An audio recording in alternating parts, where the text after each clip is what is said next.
Hello everyone, स्वागत है आपका मेरे चैनल ट्यूशन दीदी पर। तो जैसा हमने आपको बताया था कि हम ऑफलाइन से ऑनलाइन अपनी जर्नी स्टार्ट कर रहे हैं, तो वैसा ही वादे के साथ हम जो पहला सब्जेक्ट है हम इकोनॉमिक्स स्टार्ट कर रहे हैं। ठीक है, 11th एंड 12th की। अब फिलहाल मैं आपको इसीलिए वीडियो बना रही हूँ इस तरीके से बेटा, ताकि मैं आपको सिलेबस अच्छे से समझा पाऊँ। बाकी तो हम जो भी लेक्चर्स, जो भी वीडियोस आएगी वो वाइट बोर्ड से ही आएगी, वाइट बोर्ड में ही हम अपने लेक्चर्स कंप्लीट करेंगे, समझेंगे। अब हम सबसे पहले ये समझते हैं बेटा कि इकोनॉमिक्स में जो 11th एंड 12th का सब्जेक्ट है वो क्या क्या है। देखिए, सीबीएसई बोर्ड में तो जब हम देखते हैं तो सीबीएसई बोर्ड में तो पहला क्या होता है बच्चा, सीबीएसई बोर्ड में पहला 11th क्लास के जो सब्जेक्ट्स होते हैं वो होते हैं माइक्रो इकोनॉमिक्स और स्टैटिस्टिक्स। जो 12th स्टैंडर्ड के जो सब्जेक्ट है बेटा वो होते हैं मैक्रो इकोनॉमिक्स और इंडियन इकोनॉमिक डेवलपमेंट। ठीक है, तो ये 11th एंड 12th के सब्जेक्ट है। रही बात स्टेट बोर्ड्स की या किसी और बोर्ड की, तो उनमें बस सब्जेक्ट्स इधर उधर होते हैं। ठीक है, कुछ सब्जेक्ट यहाँ के यहाँ होंगे, कुछ 11th के 12th में होंगे, तो इधर उधर सब्जेक्ट्स होते हैं, तो उससे कोई ज्यादा फर्क नहीं पड़ता है मेरा बच्चा। क्या होता है, आपको अगर माइक्रो इकोनॉमिक्स अगर आपको 11th में पढ़नी है तो आप माइक्रो इकोनॉमिक्स देखना। अगर आपको इंडियन इकोनॉमिक 11th में दे रखी है तो इंडियन इकोनॉमी पढ़ लेना। बट उससे कुछ फर्क नहीं पड़ता, आप अपने सुविधा अनुसार अपने सब्जेक्ट्स देख सकते हैं। ठीक है, चाहे आप सीबीएसई बोर्ड के हैं, चाहे आप स्टेट बोर्ड्स के हैं।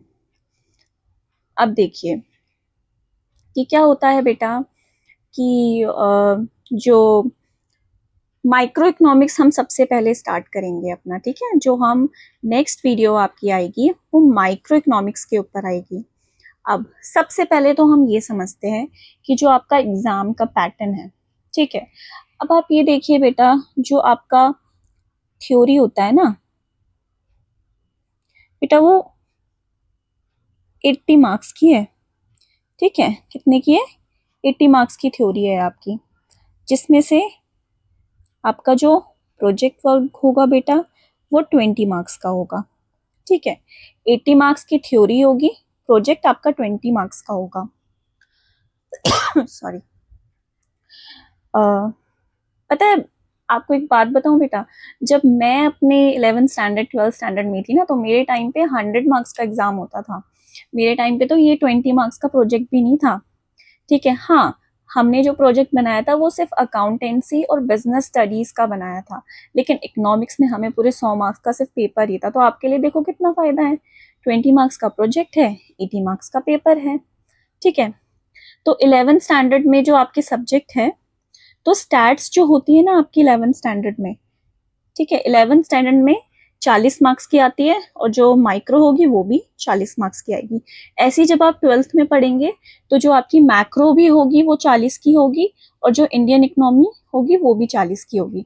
तो ऐसे जो आपका थ्योरी से रिलेटेड पेपर होगा वो 80 मार्क्स का होगा। ठीक है बेटा, और जो प्रोजेक्ट होगा वो 20 मार्क्स का होगा, जो आपको आपकी टीचर्स देंगी, सब्जेक्ट टीचर स्कूल में। ठीक है, तो ये टोटल फिर आपका 100 मार्क्स का एग्जाम बनेगा। ठीक है, सिर्फ थ्योरी आपका 80 का होगा। तो अब हम देखेंगे जो पार्ट ए है ना, जो आपका सिलेबस का पार्ट ए है वो स्टैटिस्टिक्स फॉर इकोनॉमिक्स है, और पार्ट बी जो है वो इंट्रोडक्टरी माइक्रो इकोनॉमिक्स है। तो हम जो पहले स्टार्ट कर रहे हैं बेटा वो माइक्रो इकोनॉमिक्स स्टार्ट कर रहे हैं। ठीक है, ताकि आपको इजीली समझ आ सके। हम सिंपल तरीके से, अच्छे अच्छे तरीके से आपको कॉन्सेप्ट क्लियर करने की कोशिश करेंगे, क्योंकि कॉन्सेप्ट की क्लैरिटी बहुत ज़रूरी होती है बेटा। एक बार अगर आपको कॉन्सेप्ट समझ आ गया ना, बस फिर तो बस बात बन गई। बस कॉन्सेप्ट इज इक्वल टू सब कुछ, सब चीज़ समझ आ जाती है फिर। क्योंकि कॉन्सेप्ट की जो बोलते हैं ना इमारत, जब एक बिल्डिंग बन रही होती है, तो जो इमारत होती है, जब एक बिल्डिंग बन रही होती है ना बेटा, बिल्डिंग जब बन रही होती है तो बिल्डिंग में जो ये नीचे की जो बुनियाद होती है ना, तो अगर वही बेकार सी बन जाएगी ना तो पूरी गिर सकती है ये। तो इसीलिए जो इसकी बुनियाद होती है ना बेटा, बुनियाद क्या होती है? कॉन्सेप्ट। और वही ढंग से अगर क्लियर ना हो तो फिर दिक्कत होगी। तो हम सिंपल तरीके से आपको कॉन्सेप्ट क्लियर करेंगे। आप हमारी वीडियोस देखिएगा, लेक्चर्स देखिएगा, समझिएगा, एक रजिस्टर बनाइएगा, ठीक है। रजिस्टर बनाइएगा, नोट्स बनाइएगा, उसमें जो जो वीडियोस में समझाया जाएगा वो आप समझिएगा, लिखिएगा और फिर समझ के आप खुद से बनाने के कैपेबल हो जाएंगे आंसर। अब देखिए, इंट्रोडक्टरी माइक्रो इकोनॉमिक्स में हम क्या क्या पढ़ेंगे बेटा पार्ट बी में। तो हम इंट्रोडक्टरी माइक्रो इकोनॉमिक्स में हम सबसे पहले क्या पढ़ेंगे, सबसे पहले हम पढ़ेंगे इंट्रोडक्शन, ठीक है, माइक्रो इकोनॉमिक्स में। और दूसरा हम पढ़ेंगे कंज्यूमर इक्विलिब्रियम एंड डिमांड। तीसरा जो हम पढ़ेंगे टॉपिक वो होगा प्रोड्यूसर बिहेवियर और सप्लाई। और जो चौथा होगा forms of market and price determination under perfect competition with simple application, ठीक है। ये पार्ट बी है। तो ये सारा हम माइक्रो इकोनॉमिक्स में पढ़ेंगे जो हम नेक्स्ट वीडियो से स्टार्ट करने जा रहे हैं, ठीक है। अब मैं आपको तो बुक्स बता देती हूँ। बुक्स तो बेटा संदीप गर्ग, टी.आर. जैन, वी.के. ओरी, ये एक ही बुक है, ठीक है। जब मैंने 11th-12th किया था तो मैंने ये वाली किताब पढ़ी थी, ठीक है। दोनों किताबें ही बहुत बढ़िया है, बहुत प्यारी किताब है। आप दोनों में से सब्जेक्ट्स की, चाहे आप कोई भी सब्जेक्ट पढ़ रहे हैं, आप रेफर कर सकते हैं दोनों में से कोई भी किताबें, ठीक है। अच्छी किताबें हैं दोनों।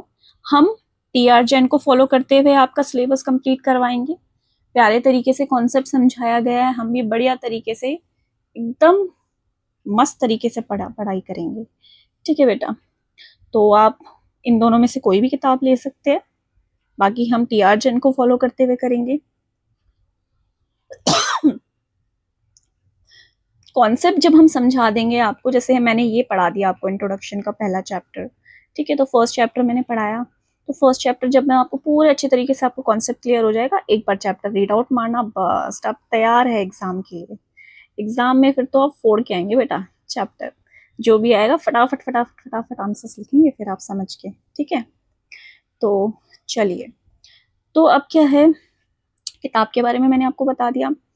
और मैं ये भी कहना चाहूँगी कि जो इंडियन इकोनॉमिक डेवलपमेंट है बेटा, एनसीईआरटी की किताब है, बहुत अच्छी है। एनसीईआरटी भी काफ़ी अच्छी है इसकी इंडियन इकोनॉमिक डेवलपमेंट की, क्योंकि मैंने भी खुद पढ़ी है, ठीक है। काफ़ी कॉम्पिटिटिव वाले बच्चे भी यूज़ करते हैं, तो अच्छी किताब है एनसीईआरटी की, सिर्फ इसकी अगर रेफर करना चाहते हो। वरना तो संदीप गर और टी.आर. भी इसकी भी मिलती है, बाकी आप देख लेना आपको जैसा सही लगता है। सॉरी।